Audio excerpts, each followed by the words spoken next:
अस्सलाम वालेकुम नाज़रीन, कुछ बहुत अहम तरीन खबरें, अपडेट्स और तफसीलात आज के दिन की आपके सामने रखेंगे। और कुछ बहुत अहम अपडेट्स हैं। पीर का दिन है आज और सोमवार के दिन की क्या क्या अहम डेवलपमेंट्स हैं वो आपके सामने रखेंगे। अगर अभी तक आपने सब्सक्राइब नहीं किया तो सब्सक्राइब ज़रूर करें। इसके साथ साथ कमेंट सेक्शन में अपने फीडबैक का इजहार भी करें और ज़्यादा से ज़्यादा सब्सक्राइब करें। आपकी सपोर्ट चाहिए ताकि मज़ीद एक बड़ी फैमिली के साथ हम काम कर सकें। और जो लोग कमेंट्स कर रहे हैं, जो सपोर्ट कर रहे हैं, जो सब्सक्राइब कर रहे हैं, न्यू सब्सक्राइबर्स भी जो आ रहे हैं, उन सबको वेलकम और बहुत शुक्रिया। कुछ बड़ी इंपॉर्टेंट डेवलपमेंट्स हैं जिन पर बात करेंगे। ट्रम्प की विश लिस्ट में एक बड़ी ख्वाहिश पाकिस्तान से, वो उस पर भी बात करेंगे। और इसके साथ साथ जो पॉलिटिकल डिवाइड है, जो इकोनॉमिक कोलैप्स है, और फिर उसके साथ साथ मुल्क के अंदर इस वक्त क्या चल रहा है। अगर हम आगाज़ से बात करें तो सबसे पहले बहुत ज़रूरी ये जिक्र करना कि 25 मई को क्या हुआ था। आज 25 मई और 25 मई 2022 को इमरान खान ने एक लॉन्ग मार्च कॉल की थी। और वो लॉन्ग मार्च उन्हें इस्लामाबाद पहुंचकर कॉल ऑफ करनी पड़ी थी। उस टाइम बहुत से जहनों पर बहुत से सवालात थे कि इतने लोग थे। और वो लॉन्ग मार्च, यानी मैं आई विटनेस थी, मैंने रोड्स के ऊपर उसको देखा कि किस तरीके से लोग G9 से लेके G10 या G10 से G9 तक का फासला कितनी देर में वो कंटेनर ने तय किया।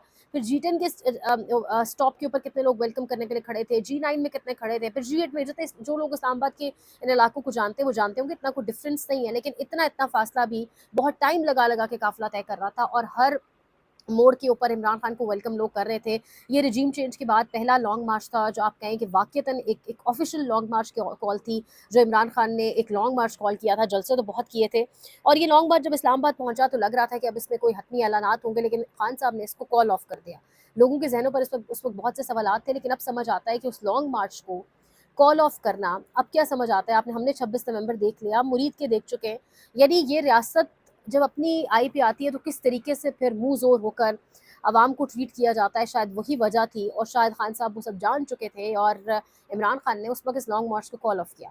ये वो पहला लॉन्ग मार्च था, या ये पहली तारीख थी 2022 की 25 मई, जब पाकिस्तान में आप कहें ब्रूटालिटी का, एक फस्तायत का आगाज़ हुआ। यानी किस तरीके से पंजाब से लोगों को निकलना नहीं दिया गया और जो इस्तेसाल जिस तरीके से लोगों का किया गया। ये वही लॉन्ग मार्च था जिसमें वो यास्मीन राशिद की कुछ पिक्चर्स बहुत वायरल हुई थी। उनकी पूरी गाड़ी की फ्रंट वो जो स्क्रीन थी उसको तोड़ दिया गया था। और जिस तरीके से, और ये जो कहते हैं ना, मोहर सब्त कर देना और आगाज़ होना फस्तायत का, बेसिकली 25 मार्च 2022 से आगाज़ हुआ। और उसके बाद जब जब भी पीटीआई ने कॉल दी, या जब जब भी लोगों को सड़क पर बुलाने के लिए, रोडों पर बुलाने के लिए, सड़कों पर दमादम मस्त कलंदर करने के लिए और सड़कें गर्म करके उसके थ्रू फैसला कराने के लिए बात हुई, तो हमेशा ऐसी फसाइयत दिखाएगी। लेकिन आगाज़ 25 मई 2022 से हुआ।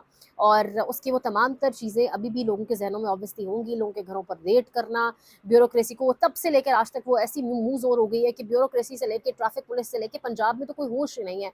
कोई बुजुर्ग, बच्चा, गरीब, अमीर, कुछ भी, यानी वो फ़र्क नहीं वहाँ देखा जा रहा। खैर, अमीर का फ़र्क तो हर जगह देखा जाता है। तो ये वो दिन था। उसके बाद हमने देखा वज़ीराबाद का लॉन्ग मार्च, खान साहब के ऊपर डायरेक्ट हमला कर देना, फिर कभी इमरान खान के घर ज़मान पार्क पर धावा बोल देना, फिर हमने जो जो होते देखा वो हर कोई इस मुल्क में जानता है। तो ये बेसिकली 25 मई जो है वो एक आगाज़ था ब्रूटैलिटी का, फस्तायत का, और वहाँ से तमाम का तमाम मामला जो है वो शुरू हुआ। अब बैकडोर बहुत सारे राब्तों की बातचीत हो रही है। एक तो सोहेल आफरीदी साहब ने इसको डिनाई किया। उन्होंने कहा है कि मैंने जो भी मुलाकात की है, अगर वो की है तो मैंने इमरान खान साहब के हवाले से कोई बात नहीं की। मैंने सवाबी के मामले के ऊपर, बनू के मामले के ऊपर, मैंने केपी के इशू के ऊपर बात की है। बस पहली बात तो ये है कि कोई इसमें रिलक्टेंट होने की सोहेल आफरीदी साहब को ज़रूरत नहीं है। अगर आप मिलेंगे वज़ीर दाखिला से तो आप क्यों बात नहीं करेंगे अपने कारकुनान की। इमरान खान भी चाहेंगे कि आप पहले उनके कारकुनान की बात करें। आप क्यों बात नहीं करेंगे इमरान खान की हेल्थ के ऊपर। यही तो अवाम ने, केपी की अवाम ने आपको इसी मैंडेट के साथ तो भेजा है। और हुकूमत के साथ अगर आप बात नहीं करते तो समझ आती है। मोहसिन नकवी के पास वाक़ईतन मैंडेट मौजूद है। मोहसिन नकवी किसके मुंतखब है? मोहसिन नकवी डिफैक्टो पीएम भी है। मोहसिन नकवी तेहरान भी किसी का बहुत ज़्यादा ट्रस्ट लेकर पहुंच जाते हैं। मोहसिन नकवी चेयरमैन पीसी भी हैं। मोहसिन नकवी वज़ारत दाखिला भी हैं। मोहसिन नकवी के ऊपर किसी को बहुत एतबार है। तो अगर मोहसिन नकवी सोहेल आफरीदी से मिलना चाहते हैं और उन्होंने कोशिश की मिलने की, बैरिस्टर गौहर ने वो कोशिश कामयाब करवाई, दैट मीन्स कि मोहसिन नकवी एक मैंडेट वाला बंदा है। और एक मैंडेट वाला बंदा जो बाकायदा कहीं से ख़ास मैंडेट लेकर गया है, वो सोहेल आफरीदी से मिलना चाह रहा था। तो सोहेल आफरीदी ने अगर बात नहीं की तो उन्हें करनी चाहिए थी इमरान खान की सेहत के हवाले से, उनकी मैंडेट के ऊपर और उनकी कानूनी चाराजोई के अकॉर्डिंग रिहाई के हवाले से, कारकुनान की रिहाई के हवाले से, जो जिनको ज्यादती के साथ जिस तरह से बंद किया गया और सब कुछ, तो सोहेल आफरीदी को उस पर ज़रूर बात करनी चाहिए थी। अगर नहीं हुई तो क्यों नहीं हुई, ये एक बहुत अहम सवाल है। इसके साथ साथ बहुत इंपॉर्टेंट ये है کہ मुलाकात वो कह रही थी बैरिस्टर गौहर, ये भी खबर आ रही है कि बैरिस्टर गौहर ने मुलाकात करवाई, 2 मरतबा सोहेल आफरीदी के साथ मिलने की मोहसिन नकवी ने कोशिश की, लेकिन सोहेल आफरीदी ने साफ इनकार कर दिया। फिर बैरिस्टर गौहर के ज़रिए ये मुलाकात मुमकिन हो पाई, तो ये भी एक बीच में कहानी चल रही है। अलीमा खान इससे लाइल्म है।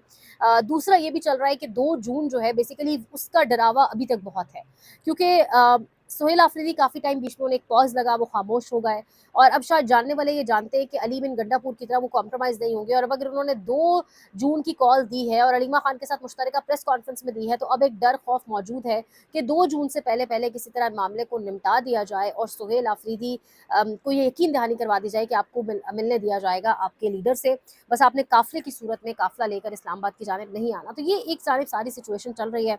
इकोनॉमिक कोलैप्स हम देख रहे हैं, पॉलिटिकल इंस्टेबिलिटी हम देख रहे हैं, इतना ज़्यादा पॉलिटिकल डिवाइड है पाकिस्तान में, इतना कभी किसी ने नहीं देखा। तो पाकिस्तान ये अफोर्ड नहीं कर सकता। यानी यहाँ पर अगर जो बिल्कुल ताज़ा स्टैटिस्टिक्स आए हैं उसके अकॉर्डिंग 2725 अरब रुपए सिर्फ पेट्रोलियम लेवी की मद में आवाम से पिछले 1 साल में इन्होंने ले लिए हैं। यानी जितना हम कर्जा लेते IMF से, उतना ही कमोबेश हम पेट्रोलियम लेवी की मद में आवाम की जेबों से निकाल चुके हैं।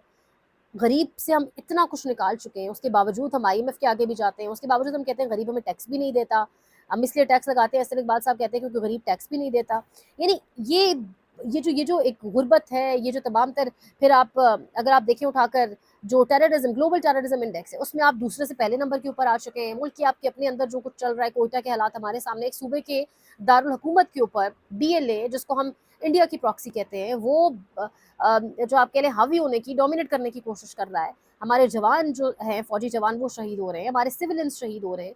लेकिन दूसरी जानिब हम इस पॉलिटिकल डिवाइड को ख़त्म करने का नाम नहीं ले रहे। आखिर कब ये पॉलिटिकल डिवाइड हम ख़त्म करेंगे और अपनी अना को साइड पे रखेंगे ताकि कुछ चीज़ें बेहतर सिमत में जानी शुरू हों। दूसरी जानिब एक तो डोनाल्ड ट्रंप की नई, जो कल भी मैंने जिक्र किया था लेटेस्ट वीलॉग में भी, कि डोनाल्ड ट्रंप की नई ख्वाहिश सामने आ चुकी है। अब उस ख्वाहिश को किस तरह से उसकी तकमील की जाती है, क्योंकि नाम तो वो पैगाम पाकिस्तान के भी है, तो उस पैगाम का अब क्या जवाब होगा या क्या कहानी होगी, वो अब देखना होगा, वो बड़ा इंटरेस्टिंग होगा। और साथ ही डोनाल्ड ट्रंप एक जानिब चल रहे हैं मुज़ाकरात, एक जानिब चल रही है बातचीत, एक जानिब पूरी दुनिया में एक स्टेबिलिटी की फील आ रही है, एक हवा महसूस हो रहा है कि गालिबन जंग खत्म हो जाएगी। दूसरी जानिब डोनाल्ड ट्रंप ट्रुथ सोशल पर जाकर एक पिक्चर लगा देते हैं बॉम्ब्स की, और साथ कुछ स्टेटमेंट भी, टैगलाइन भी लिख देते हैं। यानी किस किस्म का दिमाग है, या चैन से इस डील को होने नहीं दे रहा नेतन्याहू और इसराइल, ट्रंप को वो डिक्टेट कर रहे हैं। मतलब वल्लाह आलम ये हो रहा क्या है। यानी एक जानिब मुज़ाकरात चल रहे हैं, फाइनल एग्रीमेंट की बात हो रही है, हमारे बड़े भी तेहरान में मौजूद है, और एक जानिब ये सारी कहानी।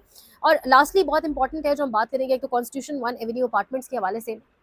आपको याद होगा गरीबों की आबादी बस्ती इस्लामाबाद में बरी इमाम, उसको गिराया गया। अदालतें तो दूर, किसी ने बात भी नहीं की, बिल्कुल खामोशी थी, तमाम सहाफ़ी खामोश थे, कोई सवाल भी नहीं उठा रहा था।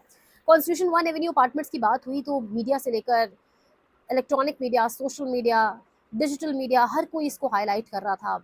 बड़े बड़े सहाफ़ी बोल उठे, बहुत सारे सहाफ़ियों के अपने फ्लैट्स भी थे, अपने अपार्टमेंट्स भी थे, और अब वहाँ से बेदखल करने के हवाले से जो है वो अदालत का हुक्म भी सामने आ चुका है कि अब अभी मतलब बेसिकली ये हुक्म आया कि अभी कोई छेड़छाड़ी नहीं की जाएगी। यानी बरी इमाम वाले भी तो यही कह रहे थे ना कि हमें लिख कर दिया गया था, हमने पैसों की ये ज़मीन खरीदी, फिर हमने पैसा लगाकर यहाँ पर घर बनाए, पैसा लगाकर यहाँ पर सामान डाला। कितनी तो औरतें वहाँ अकेली रह रही थी जिनका कोई यानी वली वारिस नहीं था, जो खुद ही कमाती थी, वहीं रहती थी। कितनी वीडियोज़ वायरल हुई जो औरतें बता रही थी हमारा, हम यहाँ से अब जाएँगे कहाँ, हमारे पास कुछ छत नहीं है। कितने लोगों के घर में माँ और बाप को हार्ट अटैक हुआ, लोगों के बच्चे गिरफ्तार होकर जेलों में गए, कितने लोगों को हम पर्सनली जानते हैं। हमारे ऑफिस की ऑफिस बॉय siyaset.pk की, यानी बहुत सारे लोग जिन्होंने इस पूरे फेस से बरी इमाम वाले से गुजरे हैं, और बड़े स्किल्ड लोग, बड़े मेहनती लोग जो ऑफिस जॉब्स करते हैं, जो मुश्किल वक्त है लेकिन एक सहारा था कि घर चलो छत अपनी है, उनकी सुनवाई तो नहीं हुई। उनको तो नहीं सुना गया जी कि उन्होंने पैसे दिए थे या उन्होंने पैसे देकर लीगल तौर पे ख़रीदा। लेकिन जब बड़ों ने कह दिया कि हमने ये पैसे दिए थे, हमारा तो इसमें कोई अब गलती नहीं है, तब उनकी बात को सुना गया, उनकी सुनवाई भी हुई, और फ़िलहाल ऐसे किसी काम से भी रोक दिया गया इंतज़ामिया को, और उन अपार्टमेंट्स के मकीन वहीं रहेंगे, खूबसूरत नज़ारे भी देखेंगे, सब कुछ करेंगे। ये है 2 कानून, एक अमीर का और एक गरीब का, और बेसिकली ये मुल्क सिर्फ़ अमीर का ही है। गरीब के लिए तो सिर्फ मरना आसान है, मरना भी आसान नहीं है, मरने के बाद की ज़िंदगी आसान होगी। वो भी अगर वही बात है, अगर अमाल अच्छे अगर हमारे हों तो, लेकिन मरना ही बस आसान है इस मुल्क के अंदर। और जिस तरीके से गरीबों के साथ जो कुछ किया जा रहा है इस मुल्क के अंदर, वो हमारे सामने है। اور پھر یہ پیٹرولیم لیوی بھی غریب سے لی جا رہی ہے. مرسیڈیز والا بھی 1 لیٹر پر پیٹرول پر اتنی لیوی دے رہا ہے, بائک والا بھی 1 لیٹر پیٹرول پر اتنی لیوی دے رہا ہے. پھر کہا جاتا ہے جی ٹیکس تو یہاں عوام دیتی رہی ہے. تو یہ غریب اور امیر کے 2 قانون بھی ہیں یہاں پر. یہ اس وقت سچویشن ہے. جاتے جاتے آپ کو بتائیں گے جمائمہ خان نے بھی دا ٹائمز کے اندر ایک آرٹیکل آیا ہے عمران خان کی صحت کے حوالے سے, ان کی بہنیں جو ہر منگل کو وہاں پہنچتی ہیں اس حوالے سے, اور اس آرٹیکل کو ری پوسٹ کیا ہے جمائمہ نے. تو ایک مرتبہ پھر جمائمہ نے آپ کہہ لیں کہ عمران خان کے حق میں آواز اٹھائی ہے, یا انڈورس کیا ان تمام تر باتوں کو جو علیمہ خان کہتی ہیں, اور عمران خان کے سٹینڈز کو انڈورس کیا ہے. اور اب اس پہ پھر دوبارہ بڑی مرچیں لگیں گی, بڑی بحث و مباحثے ہوں گے, اور بڑی عجیب و غریب آپ باتیں سنیں گے. اخلاقیات سے گری ہوئی پاکستان میں کچھ صحافیوں کی اسپیسیفکلی جانب سے اچانک ان کی اخلاقیات بھی جاگ جائیں گی. بہرحال مزید انشاءاللہ کچھ آپ کو اپڈیٹ کریں گے اگلے ویلاگ میں. جب تک آپ لائک کریں, شیئر کریں, سبسکرائب کریں, کامنٹ سیکشن میں فیڈ بیک کا اظہار ضرور کریں. خیال رکھیں. اللہ کے بعد.